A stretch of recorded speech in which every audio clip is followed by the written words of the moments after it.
Who's doing the intro?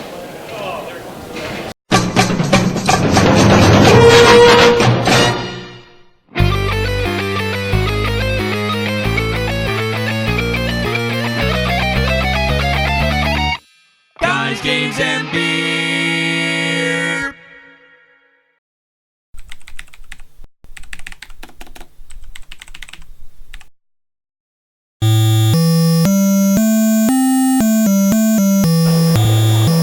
Hey, I'm Rob.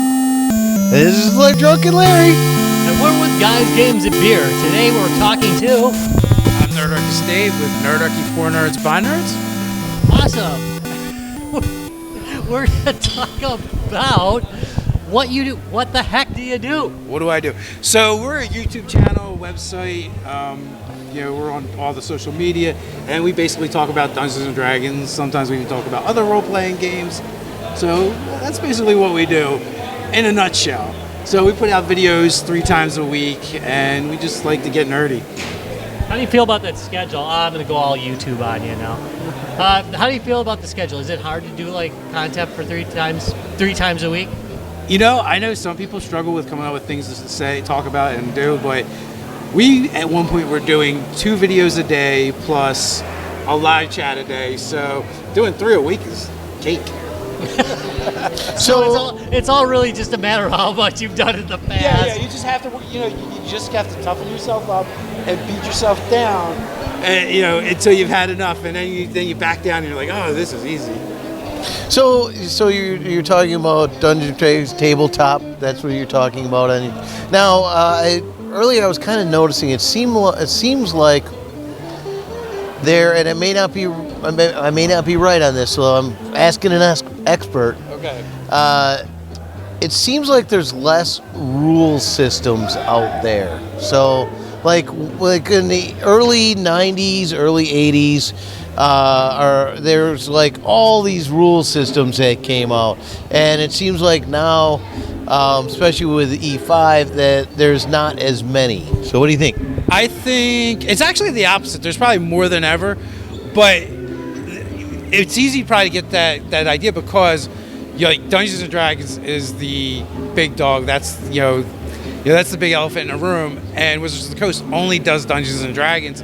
Where if you go back to like you're talking about in the past, TSR used to put out a lot of different role-playing games, but now it's a lot of small indie companies. There's not a lot of big companies putting out role-playing games. So, is there a particular independent system that you'd be like, oh, that one should really be checked out? Well, it's funny you should mention that. No, I played Monty Cook's Cypher system earlier today, which is a lot of fun. We played it in the past.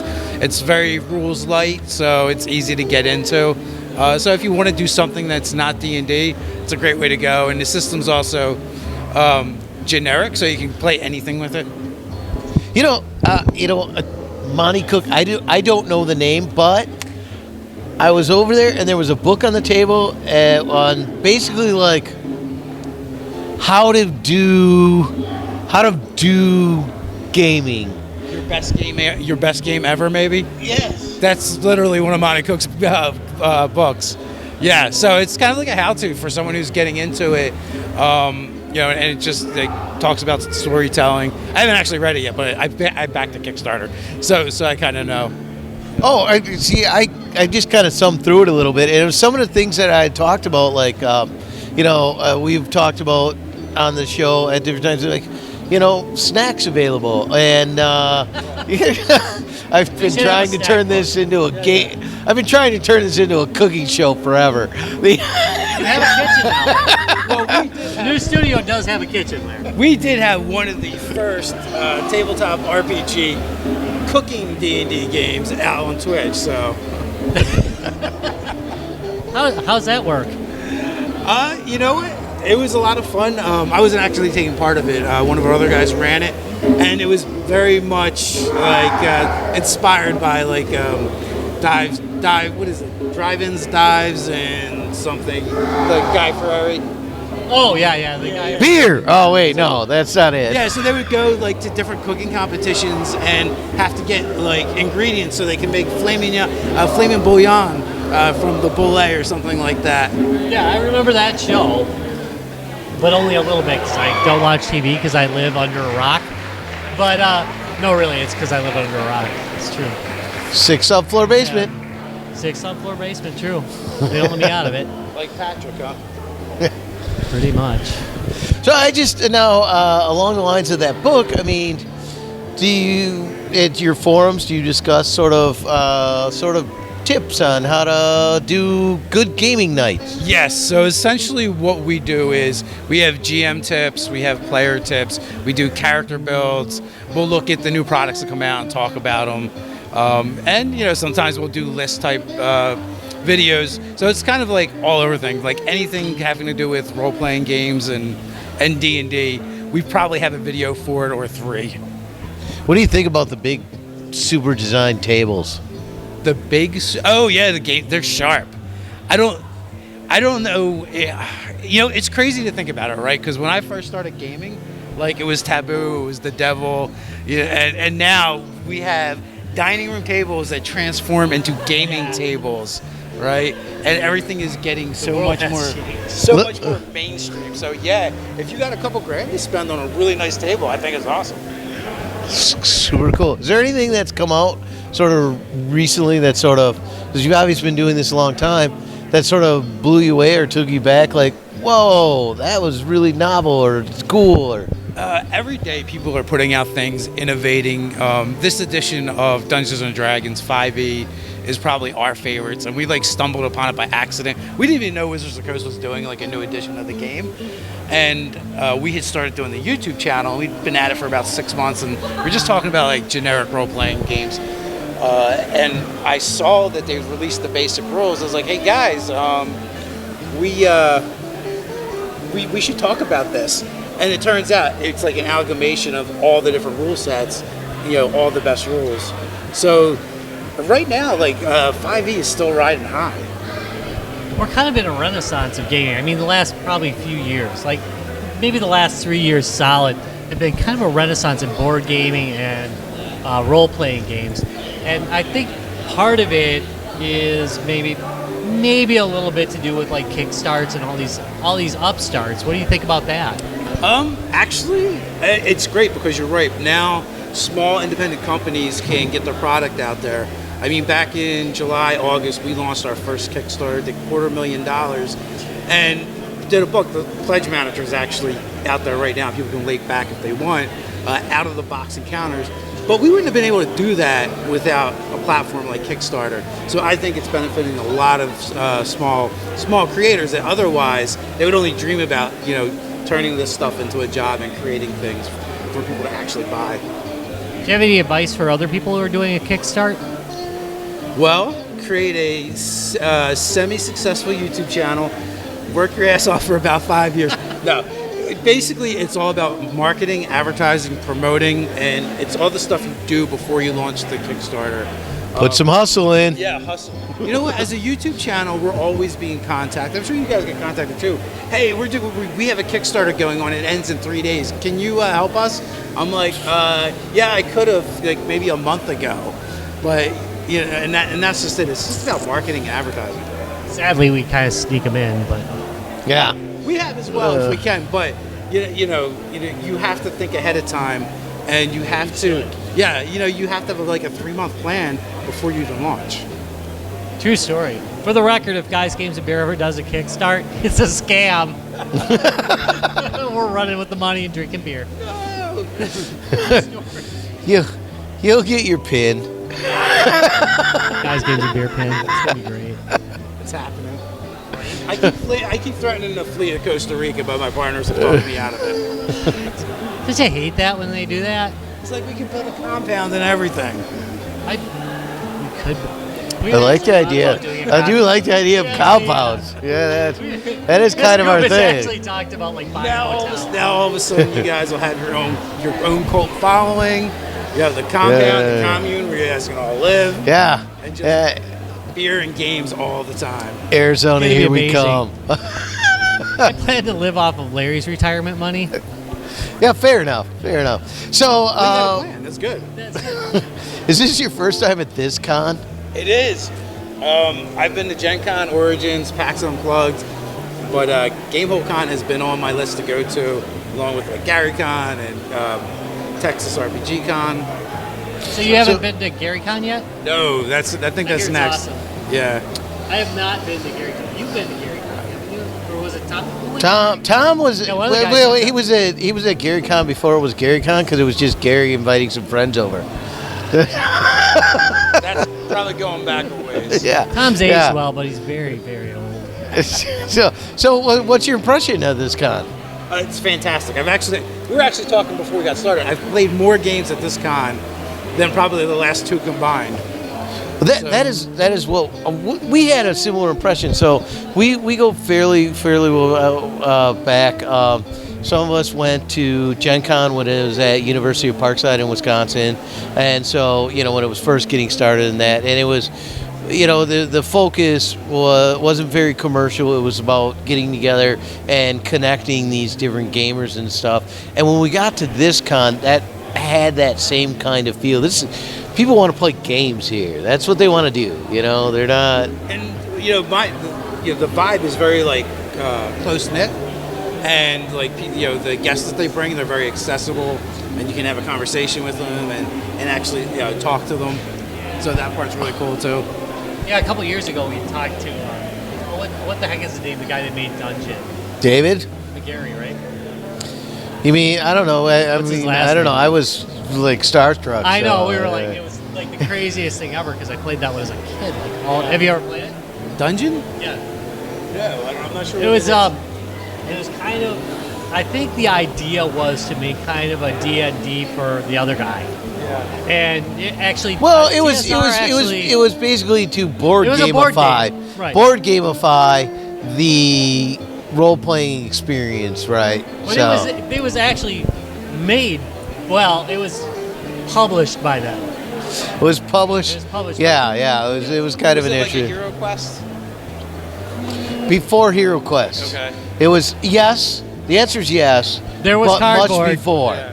There was Yeah. cardboard. There's a lot of cardboard characters as opposed Yeah. to plastic figures. So Yeah. Quest kind of had the edge in character development. Yeah. Well, one was released in the 70s, one was released in the 80s. You had to have a plastic figure, Yeah. Well, I was born in '75, so. Right. So, Yeah. Same era though. Around the same time. Love that. But anyway, we met him. We freaked Yeah, out. well, And we- that's but just- he that's was how just- they are. He was just walking around. That's how we ran. yeah, back to what you were saying about accessibility and that, that the guests are just like, yeah, I'll have a conversation with you. Because, because I think what ends up happening here, and it's kind of what you were talking about, the vibe, is it's not about the celebrityness. It's about, ooh, what do you think about this game? How did that game come about? It's about the shared experience, that thing that everybody loves. They're all here to talk about the games. And, even like you're talking about Gen Con, when you go to Gen Con, it's really gotten away from what started Gen Con. Like, it's not about tabletop gaming as much as everything else now. Yeah. I mean, I can buy some killer Atari cartridges though if I want to. Well, I mean, things. It is a sort of a victim of its own success, though. I mean, it's great that it exists. It's great that it's big. I mean, it's great that there's a lot of gaming and stuff, but it's also really great that there's something like this that is a little more what it used to be. Yeah, I'm definitely going to be back next year. It's been a lot of fun. Awesome. Well, if we want to come visit you, where are you at on the web? Well, basically, Nerdarchy on YouTube. We have the Nerdarchy website, all the social media. And if you want to check out Kickstarter, you can just look up Nerdarchy Out of the Box Encounters. We have the late pledge manager that's open. And actually, next year, basically Halloween weekend, same as this weekend, we'll be throwing our first convention, Nerdarchy the Convention. Awesome idea. I was going to end it there, but I kind of want to go into the Nerdarchy convention. So, real quick, can you just give us a rundown? So basically, we're getting together with all of our friends in the RPG YouTube community. So we've got over 20 of them coming out. So it's like our vision is like VidCon, but just for tabletop role-playing YouTubers. Oh, awesome. Guy Schlanzers from How to Be a Great GM, Satine Phoenix, Ginny D, WebDM, XP to Level 3, RuneSmith. Pretty much like all the biggest names in D&D YouTube. Are you gonna hang out and do weird stuff in hotel rooms? That is a strong possibility. You'll have to come and find out. So definitely check them out one more time. Where can they visit you? Nerdarchy in all the places, pretty much. Just put in Nerdarchy, nerd with Archy, and you got it. All right, thank you for right. coming on. Thanks for coming on the show. And thanks for the beer. Guys, You're Games and welcome. Beer, watch for more. Hi, this is Ryan with Guys, Games, and Beer, and we're here at GameHole Con 7 2019, and here with Larry, and then we're here with... Andy Hand from Limitless Adventures. And today we saw you in the dealer hall, and what kind of stuff do you have here? Well, we do 5th edition Dungeons & Dragons modules. We have a lot of your traditional 5e stuff, encounters, monsters, things like that. But we also have a couple of lines that nobody else is doing. We have 5th Evolution, which 5th Evolution, each issue starts with a comic book that the Dungeon Master can share digitally with their characters or their players, and that leads into a one-shot adventure. And then the last half of the book is all of the source materials you need to run your own adventures in that particular genre. So we have 80s horror, which is very popular right now. We have superheroes, which is also very popular. We also have World War II. And currently, right now, up on Kickstarter, we have our first Gaslight adventure, which is 5th Evolution Whitechapel. And that's set in London in 1888. And you play Victorian vigilantes who are trying to stop Jack the Ripper. You know, I was talking about this earlier. So these are modules for 5th edition, right? Yes. And I was noticing, so Tom and I, we go way back when Gen Con was up here in Wisconsin and that, and back then it seemed like people would come out with, there was a lot of rule sets out there, you know, this rule set and that rule set, and, you know. You guys decided to support this rule set rather than create your own. Any thoughts behind that? Yeah, certainly. Well, as you know, 5th edition is wildly popular right now. I mean, what we ran into at cons was so many of these young gamers that 5th edition is their very first edition, and they were hesitant to try new genres because they only knew the 5th edition rules. So what we did was we said, okay, well, if you have all these new players who are comfortable with 5th edition rules, let's show them new genres, new areas of the game, and they're still comfortable because they're in that rule set that they've already learned. Is it hard to fit like World War II into 5th edition? It is and it isn't. We were really surprised at how well 5th edition worked for other genres, but there are a couple of things where it's not a perfect fit. For example, guns will kill you. Guns Right. are very dangerous. Guns are extremely deadly. If you take machine gun fire, you're dead, Right. So the one thing that we have to stress to our customers is that while it uses the 5e rules, it is not Dungeons & Dragons. It is not classic Right. Tolkien-esque fantasy. Right. It just uses the mechanics. So in that stretch, and also another example is when we did the superhero book, the 5e rule set lend themselves really well to like low to medium power superheroes. Okay. But not so much to like the large, mega strength. For example, the like god level. exactly like Tiamat. Okay, Yeah. CR30 rules as written. Tiamat can only lift 7,500 pounds. Okay, Right. that's a quarter of a school bus. That's not very super. No. No. So it doesn't scale well, super strength, things like that. We have a couple workarounds, but what we tell our customers is think Defenders, not Avengers. So that power scale, it works perfectly. So I'm looking through the book here, and I like the idea that you got to get this the beginning story with the comic. Mm-hmm. You get it kind of like opens the story of where you're going to go, and then you got the DM. And I saw the first page is kind of like an overview of like this one says in 1985, and it gave all that must help the DM with moving the story along to kind of match. Yeah, exactly. With 5th Evolution, it really lends itself more to props than Fantasy Dungeons & Dragons does. But we also have a lot of our customers who were not alive in 1985, so we kind of had to help them out. We're like, hey, if you weren't gaming in '85, here's the movies that were popular. Here's the music.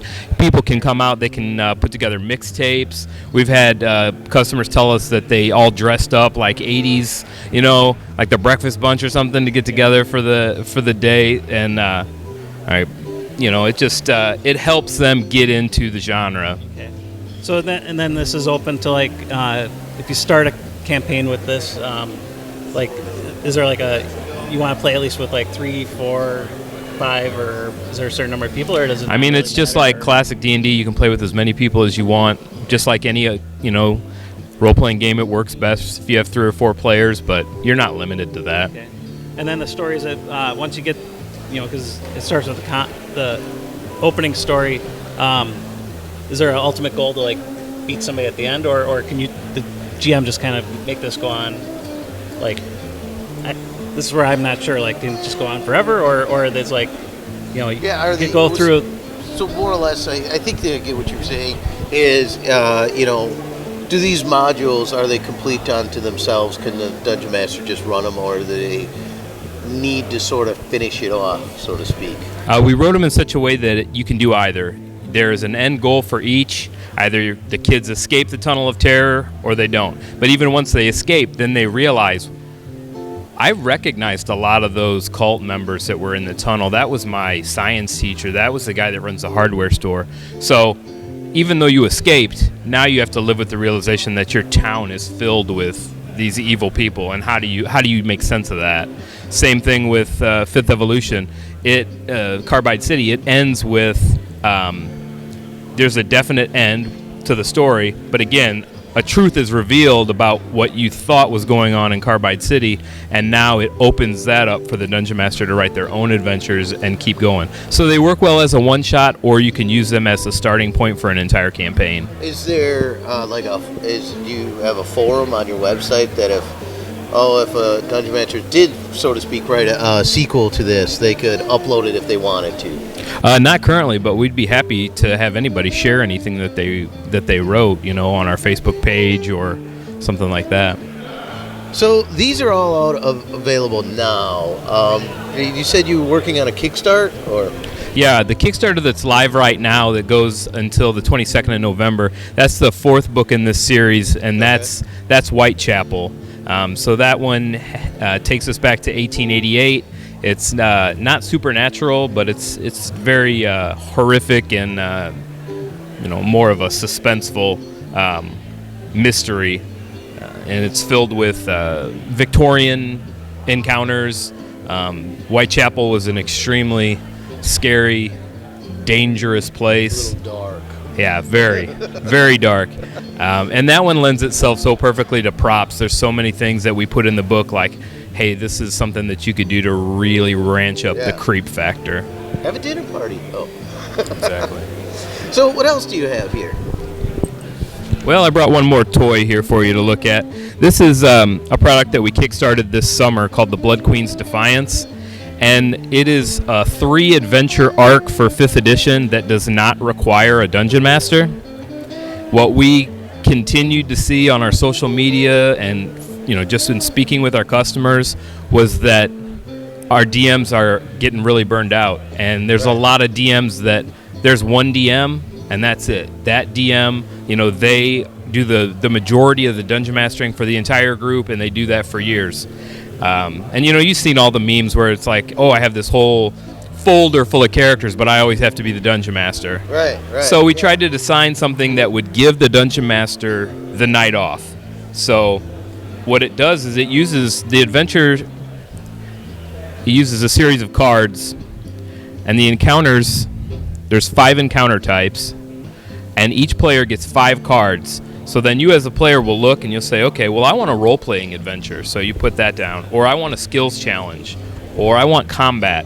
Or I want to make sure that there's a puzzle in this adventure. And the players build the adventure path by making their choices. Then what they do is when it's your action, when it's your turn, you reveal your card to the group. You read the flavor text aloud. And then you go into the scenario book and you run that encounter, just that one encounter for the group. Still playing your character as normal. And then so it's a bit like a tag team DM. Yeah, it's really a round robin is what it is. So And then it goes round robin like that. Everybody has a chance. Everybody runs their encounter, and then that's how it works. There's 3 quests. Each one has 27 different encounters, so you can make the quest as short or as long as you want. You can replay it multiple times, and it'll never be the same. Yeah, I think that could be useful if you also have a low body count that day. You only have 3 players available. Exactly. You know, that's as we all get into adulting. That gets tougher. Yeah. You know, to get a room of players together and one that isn't actually playing. Yeah, or if your GM has to cancel that night, you can still game. If you're in between GMs, you can still game. If you want the rest of your party to get their feet wet and try being a game master and see that it's really not that hard and it's a lot of fun, this is a great segue into that. What about novice gamers? Would you think this would help them picking up something like this? Would it help a novice gamer get into it, understand it, kind of get into tabletop, or should you be a more experienced player for this? That's a good question. Well, we assume that our players have 5th edition knowledge, that they know how to play the game. We assume that they have the books. The books aren't necessarily required because this is an OGL product, so everything that is in the book can be used, through the SRD or Wizards of the Coast basic rule set. So it's not necessary that they have the books, although it's very helpful and we strongly, encourage that. But I wouldn't say it's any easier or more difficult than a standard adventure for them to jump in and learn the hobby. Yeah, I was just wondering, with the idea of, you have some direction, sometimes if you're a novice, you're just, in the wilderness looking around, Well, I could definitely see where it would help the novice put together like how to do a story and how to frame it, because each of the adventures has 2 bookend encounters, one that gets you started and one that finishes, and then all the ones in between are random, but they're still connected to the larger story. They just don't have to be done in any certain order, if that makes sense. I see what you're saying. Yeah, so really it would be like you, maybe not a novice player, but a novice DM, like you were saying. This probably would help them and to go, okay, this is the way I want to put things together. And then they could do their own later on. And yeah, that makes sense. Exactly. Yeah. So with this, the Blood Queen's Defiance 5th edition, are you like bringing your own characters that you might already have, or is this creating your character as you go with this story? Or that's a good question. You can it's set for 4th level characters, so you can make your own character, or when you buy the game, you also get pre-generated characters if you want. Okay. And you can use that. So it allows somebody that maybe not have all that stuff, but has a little bit of the 5th edition knowledge to just walk into the game. That's pretty nice, yeah. Yeah, we give you everything you need to just walk right in. You have the characters, and then you can go from there.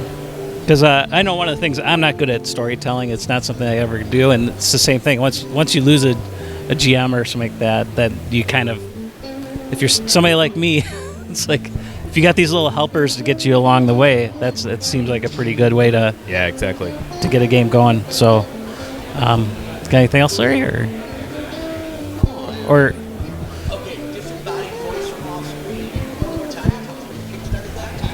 you can find our Kickstarter. It's 5thevolution.com. Just search for Limitless Adventures on Kickstarter. It'll be there until November 22nd. Also, if you're... And that's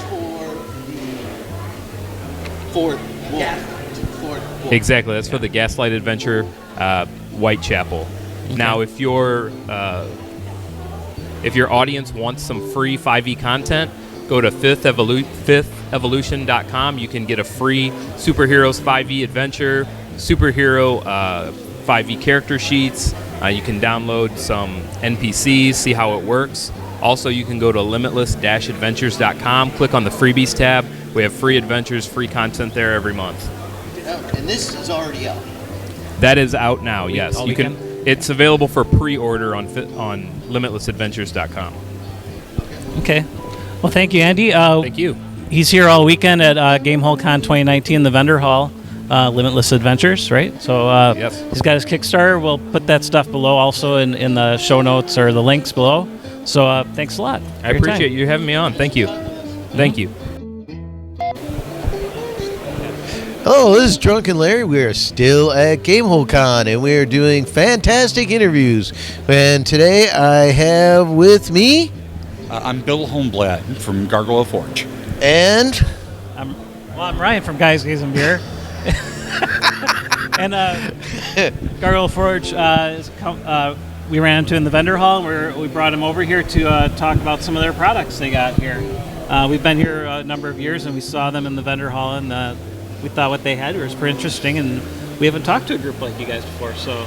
Well, thank you for having me here. It's actually a real pleasure to sit and see what you guys do and talk about our stuff. Mm-hmm. So, why don't you explain what Gargoyle Forge actually does here? Sure. Over at Gargoyle Forge, we specialize in doing foam rubber and carbon fiber props for primarily the LARP community, and now in the last few years we've branched off into cosplay as well, doing custom pieces for people attending conventions that don't necessarily have the skill to do it themselves. Okay. So, and primarily these, they're foam, right? So that's correct. Yeah, we use carbon fiber tubing on the insides for stability, rigidity, and then everything else is hand sculpted foam.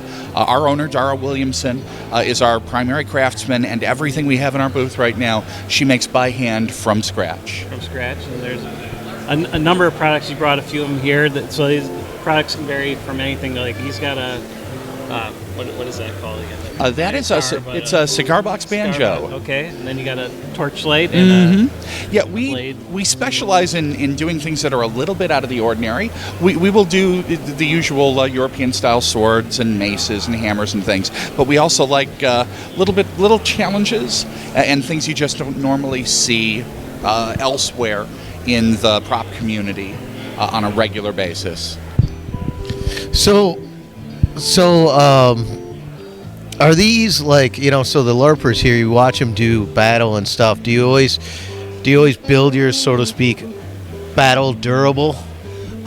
We strive for that in all of our regular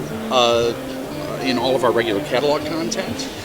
Most of our stuff, if there are different scales of battle out there, think of our stuff as fencing material instead of football. So it's the kind of the lighter touch. You're going just to kind of make contact with somebody.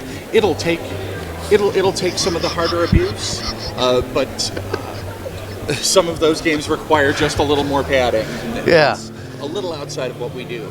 But our stuff, since we scale for a lighter touch game, we're actually able to make it much more realistic looking and feeling than a lot of some of the other stuff out there elsewhere. Is this the first time you guys were at GameHole Con? This is actually our second time in 3 years. We were here 2 years ago. We had to take last year off because there was a conflict with some other conventions in our area that we'd already committed to. But we're back again this year, and we're looking forward to sticking around this time. Well, good. So, so a lot of pieces, not everything is swords. I mean, some of the ancillary pieces, like this torch here, and I see you put a glow stick in it. Yes, actually, this is a design that we're in the midst of patent process on. We are the only ones in the world that have actually cracked the nut so far on being able to have a LARP-safe torch, something that actually can be used in combat that safely holds a lighting element and doesn't have any intrinsic electronics to it. So there's a greater safety factor there and a little bit more realism. Yeah, well, I'd probably break some of the cost to not have electricity, electric elements in it too. Mm-hmm. So that's always good too. So you say you have a catalog. I mean, so is like the banjo a standard item, or was that a custom item? We do a series of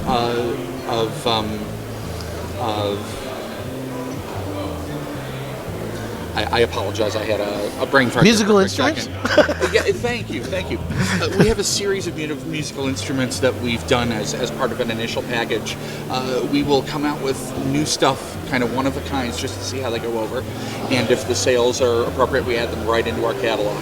And when everybody saw that we could do musical instruments, it became real popular for us. And these are now part of our regular catalog item process. Well, I mean, if we don't have them, we can get them, made out in a jiffy for you.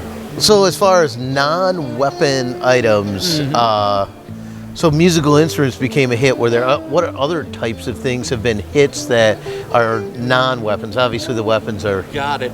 We do a lot of LARP-safe cooking items. Huh. Believe it or not, we've had some people come to us for bread rolls that you can put on a table and throw at people for your tavern fights. Yeah. We've done roast turkeys.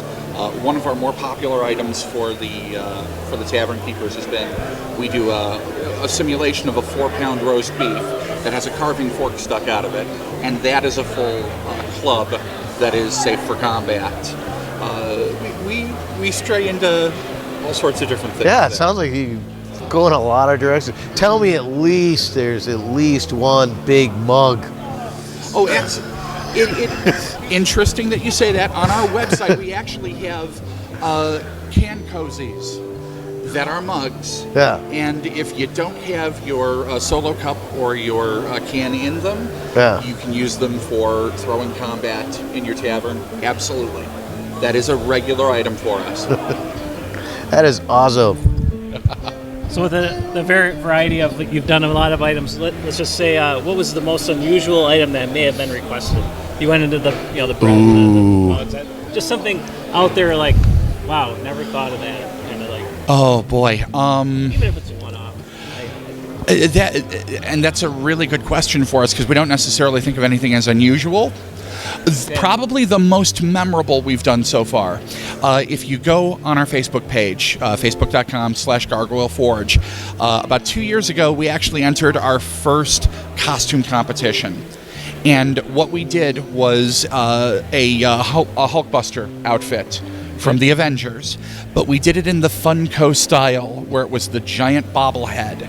And it stood at almost 9 feet tall, and it was almost to a T accurate to the action figure that was released. Wow. And we got a standing ovation from 3,000 people for that one. There we go. There we go. It worked for war. So you probably didn't hear that, but, okay, you did mention your website and Facebook. Let's get the information that way. Like, where do people find you out in the web? Sure. The best spot to hit us is going to be at our Facebook page, which is facebook.com/Gargoyle Forge. We have links there to our regular catalog and sales site. If you just want to go there direct, that's square.com/market/Gargoyle Forge. So if I ask for a custom item, I got an event coming up. What kind of lead time do I have to give you guys? That is a very good question. Typically, we try to have about 4 to 6 weeks. We can work faster than that, depending on what is in our construction queue. It'll depend on what kind of time frame you're looking for and how detailed things are. But figure about a month lead time. Our prices on customs can vary. It's the sort of thing where we would ask you to contact us on Facebook, share with us some ideas and a few photos of things that you've seen that you may want to incorporate, and we'd be able to give you a custom quote and a time frame and try to get something that worked for both your schedule and your budget. So all these seem to be these are handmade. That is correct. So do you have kind of a base elements sort of lying around that if someone called them for the custom, you go, oh, well, we can use the base Sword 7 to turn that into their thing? Or is everything, oh, we got to start from this solid block of wood or solid block and go from there? That is a very good question there. Sometimes we have elements that we can cross over. Many times, because they're custom pieces or they're things that are being tried to replicate in pop culture already, it's a from-scratch process. So we will start doing two-dimensional patterns specifically for your project.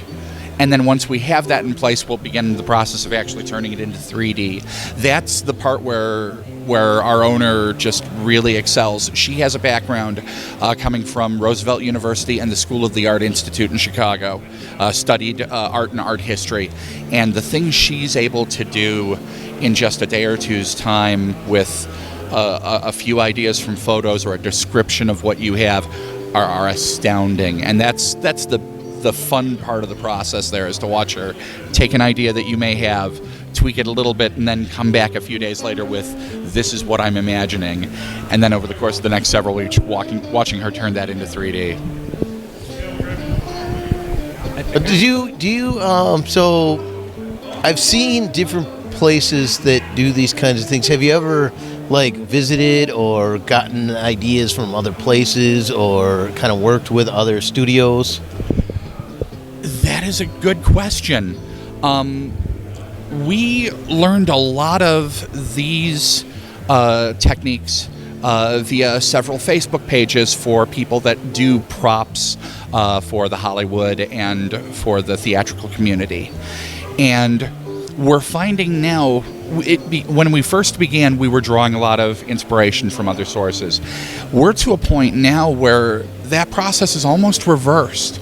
And we're finding as we put out our items and show what we're doing, other people are starting to take us as inspiration, which is both kind of flattering and a little overwhelming, because at the same time we've been doing this a while, it's still really humbling to think that we can inspire other people. So...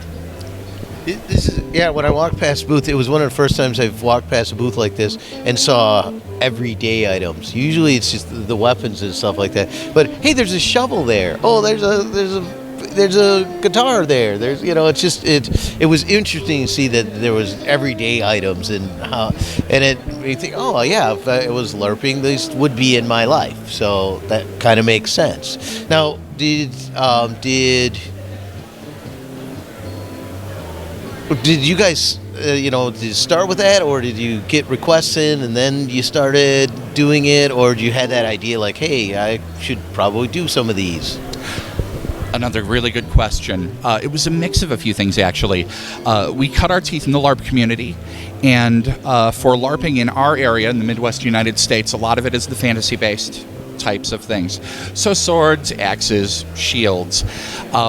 As The Walking Dead TV show became more popular and some of the more post-apocalyptic movies became more popular, some of those games started coming around in the last 10 years. And we realized that nobody was doing a lot of the regular type items, the stuff that you would see on the shelf at a hardware store or at a Walmart.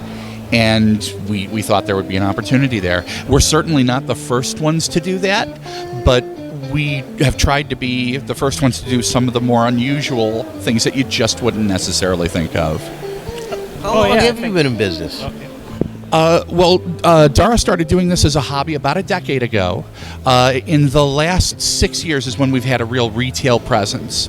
She's been doing customs the last 10 years, but in the last 6 years or so is when we've started to try to standardize a few of our regular items and see if we could get our prices and our exposure into a point where the regular gamer, the regular person could see them, feel them, and actually afford to pick them up.